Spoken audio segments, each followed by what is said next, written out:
গরম পড়ার আগেই রাজ্যের জেলায় জেলায় দেখা দিচ্ছে জল সংকট। বসন্তেই যখন বৈশাখের উত্তাপ, হাঁসফাঁস গরমে জল কষ্টের কামড় হাওড়ার বিস্তীর্ণ এলাকায়। বুধবার রাত থেকে উত্তর হাওড়া ও শিবপুর বিধানসভা এলাকার 22টি ওয়ার্ডে এখনো জল সরবরাহ বন্ধ। চরম ভোগান্তি পোহাতে হচ্ছে প্রায় 2 লক্ষ মানুষকে। পাম্প চালিয়ে উঠছে বিল, কেএসবি পাম্প বাঁচায় বিদ্যুৎ, বিলের প্রবলেম গেল। বিদ্যুৎ সাশ্রয়কারী জার্মান টেকনোলজিতে তৈরি কেএসবি পাম্প, পয়সা বাঁচাও, টেনশন ভাগাও। আজকে 3 দিন দিয়ে এই সমস্যা হচ্ছে, বাচ্চাদের দুমুঠো ভাত খেতে দিতে পারছি না, জলের কোনো ব্যবস্থা নাই।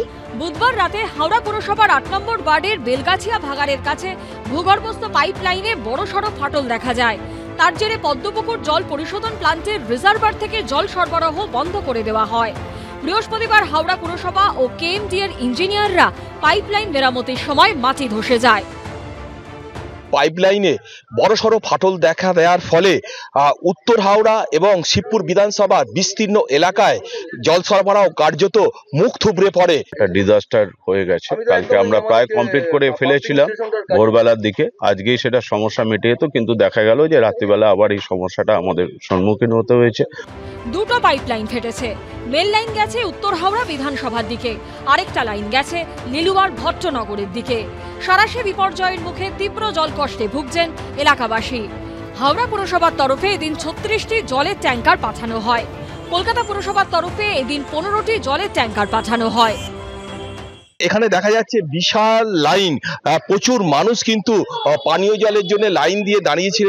একটা গাড়ি ঢোকার সঙ্গে সঙ্গেই তারা বালতি এগিয়ে দিচ্ছেন এবং কার্যত হুড়োহুড়ি চলছে। জল নেই 2 দিন, আজকে তো 48 ঘন্টা পার হয়ে গেল, এখনো ওই কাজ কি হচ্ছে বুঝতেই পারছি না। শরৎ সদনে জল ভরা হয়েছে, আমি 8-এ জল পাঠিয়েছি, আমি 41-এ জল পাঠিয়েছি, আমি যতটা পাচ্ছি। এই সংকটকালে সম্ভাব্য লাইফলাইন হিসেবে উঠে আসছে কেএমডি এর করে রাখা বিকল্প পাইপলাইন। হাওড়ার বেলগাছিয়া মোড়ের কাছে বিকল্প পাইপলাইন করে রেখেছে কেএমডি। 70 মিটার দীর্ঘ সেই পাইপলাইনকে হাওড়া পুরো এলাকার পদ্মপুকুর জল পরিশোধন প্লান্টের সঙ্গে সরাসরি জোড়ার সিদ্ধান্ত নেওয়া হয়েছে।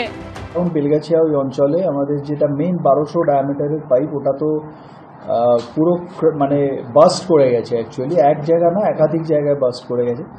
তো যার জন্য নর্থ হাওড়ার জলের সাপ্লাই ম্যাসিভভাবে ইন্টারাপ্টেড হয়েছে। সাথে সাথে শিবপুর বিধানসভার কিছু অংশ এফেক্টেড হয়েছে। আপাতত এখানে জল নেই, এটা একটা ফ্যাক্টর আছে।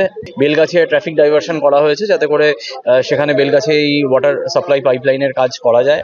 কত দ্রুত কাটবে সংকট, সেদিকেই তাকিয়ে 22টি ওয়ার্ডের প্রায় 2 লক্ষ মানুষ। সুনীত হালদার ও অর্ণব মুখোপাধ্যায়ের রিপোর্ট, এবিপি আনন্দ।